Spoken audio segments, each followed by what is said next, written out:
Hey, what's up, everybody? Uh-oh, bad connection? All right, we're clear. Hey, what's up, everybody? I'm Jay Hollingshed, your personal high performance mindset coach and public speaker. We're back once again, live, coming to you direct, and we are talking today about confidence and motivation. Welcome to another episode of my 7 Pillars of Mental Performance in 365 Days. Today is Monday, day 2 of the week, in which we always discuss pillar number 2. Pillar number 2 is confidence and motivation. Confidence and motivation. Before I get started, let me acknowledge everybody who just tuned in right at 9 o'clock. I got to acknowledge my people that are on time. Elizabeth Fletcher, what's up? I appreciate you for tuning in. Christopher Gordon, what's up, bro? How you doing? All right, Kevin Burrows, A5A in the house. I appreciate it. And my brother, AJ Arthur Hollingshed. I appreciate you and love you for that, man. All right. Who else we got? Looks like we have Love, Live, Life Richardson. I appreciate you for tuning in as well. Like I said, today is Monday, day number 2, in which we will be discussing pillar number 2, confidence and motivation. To watch this video in its entirety, feel free to go to my YouTube channel and watch all my YouTube videos, everything, all my episodes, 100 plus all the way back. So feel free to like, share, subscribe. I'm asking you to do so. If you're watching this on repeat, thank you so much for tuning in. I appreciate you as well. My man JB, James Blakely, tuning in. I appreciate you, bruh. All right, let's get right into it. Confidence and motivation. Today, for the next 5 minutes or so, I want to talk to you about developing or having the confidence and motivation to fail. The confidence and motivation to fail. Now, when you have confidence and motivation to fail, that means you want to go ahead and move forward, and you are excited about learning. And you're excited about learning the hard way. You know it's not going to be easy. You are excited going forward, accepting the hard lesson that you are going to learn. Now, most of the times when we go through something in life, as adults or as children, we go through things and we are unsuccessful. There's a lesson that we pull out of it because we don't want to be unsuccessful again. So we move forward, learning that lesson, then taking that lesson with us the second time around. When we do so, we are making a different or a greater attempt to be successful. Now, let's talk about walking by faith and walking by sight. Those are two different factors that come into play when we're talking about having the confidence and motivation to fail. Walking by faith. Well, let's start off with walking by sight. Walking by sight. Walking by sight is actually looking into the future. You're trying to plan everything out. You want everything so planned out as to where you know you're not going to make mistakes. You want everything to be so perfect. Let's say you're going on a personal development journey. You're planning your life and you said, I want to be at a certain point of my life in 3 years. So you are planning out these next 3 years to a T. You got your calendars ready. You're marking everything out. You got your journals ready. You're even doing the video log. You got everything ready and you are rolling with what you want to do in your personal development journey. Now, we're talking about walking by sight. You're planning everything out. I'm going to do this. I'm going to do that. Then that person is going to do this. And when that person does this, this is going to happen. That's how we end up in a state of disappointment. So we need to walk by faith and not by sight. Walking by sight sets us up for a period of sets us up for where we don't grow. There's no growth in walking by sight. There's no, what word am I looking for? Wow. There's no growth in walking by sight. We don't learn when we're walking by sight. We're walking by faith is totally different because we don't know what's going to happen. We just step out on our internal instincts or what God has given us on the inside is, like I said, instinct, meaning from the inside, from within. So we make a move based on what we are feeling, what our spirit is telling us to do. So we make that move, not knowing whether it's the right one or the wrong one, but it feels like that's the move for us. We are walking by faith. And that very next step is not even revealed to us until we are knee deep into the current step that we are taking. So that's walking by faith.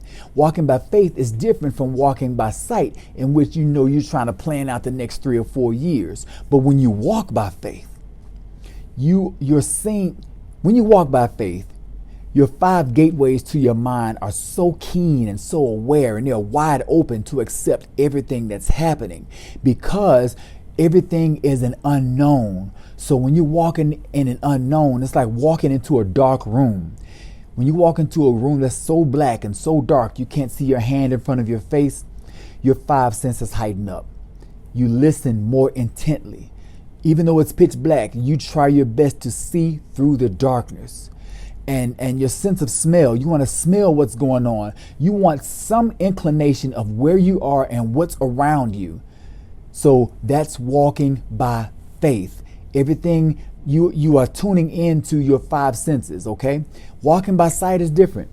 Walking by sight, everything is planned out. You're comfortable. You have a comfort zone. That's the word I was looking for, a comfort zone. Walking by sight, you have a comfort zone. Walking by faith, there is no comfort zone. Now, let's tie this back into my initial, my title for the subject is, let's tie it back into my title for the subject, which is having the faith, having the confidence and motivation to move forward and fail.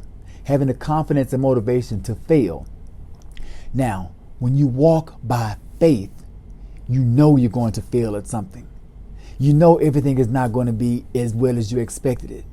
So if you walk by sight, everything is comfortable. Everything is planned. You've planned everything out to be successful. But where's the growth in that? Where's the learning in that? Where's the lesson in that you pull forward? Where is the struggle? Because when you struggle, even Dr. King said in his I Have a Dream speech, struggling brings about a purification of character. So your character is purified with each struggle you go through.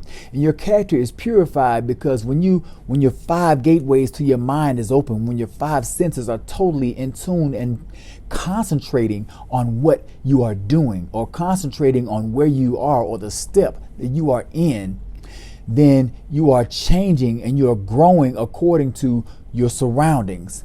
But when you are not growing according to your surroundings, everything is so comfortable, you're just smooth sailing. You're not paying attention really to what's going on because it's already planned out. And if it's planned out, it's you sitting back, feet put up. You're like, okay, let's go through this. Let's do this. No problem. There's a growth mindset and there's a mindset of laziness where you're not growing. So having the confidence to fail, having the motivation to fail, you have to try, step out into the unknown, face the giants that you haven't faced before. I'm going to end with a quick story about Kobe Bryant. When Kobe Bryant was right before his dad, he was young, about 11 years old. Right before his dad moved to Italy to play ball and took the family to Italy, Kobe played in a youth league in Philadelphia, Pennsylvania. Now, this is a pretty prominent youth league. It's been going on for a few generations, and there are a lot of great people that have come through this, a lot of basketball greats that have come through this youth league. So Kobe played in this summer youth league, right?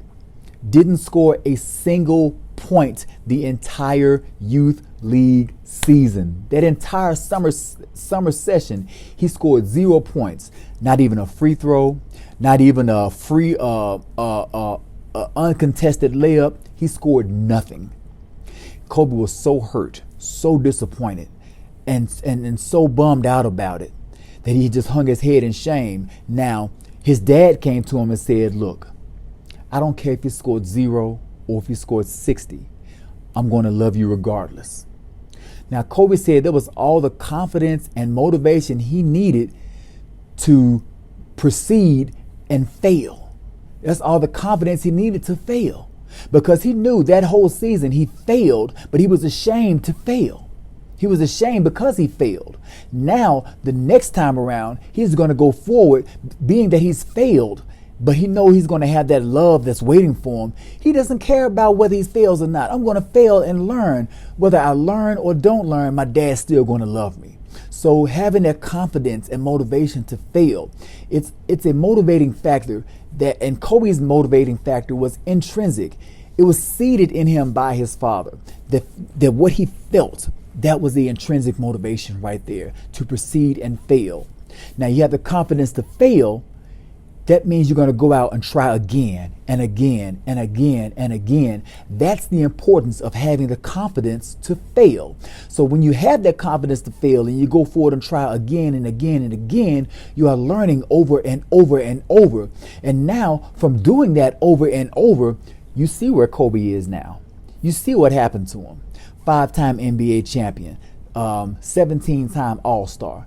Kobe has done it all. He's been there. He's now one of the known all-time basketball greats. Why? Because he was not afraid to fail. He accepted, he developed the motivation and confidence to fail. So that's what I wanted to mention to you today. Having the confidence and motivation to fail. Push forward until you succeed, but you have to start out and fail before you succeed. Understand that. Your success comes after your failure. That's all that I have for today in Confidence and Motivation, episode 198 of 365. This is my 7 pillars of mental performance in 365 days. Thank you so much for tuning in. I am Jay Hollingshed, your personal high-performance mindset coach and public speaker. This is the end of the day, so recap your day. Did you make more excuses than you made efforts, or did you make more effort than you made excuses? Let's make the effort, people. Be well, stay blessed, and as always, through love, be a blessing. God bless.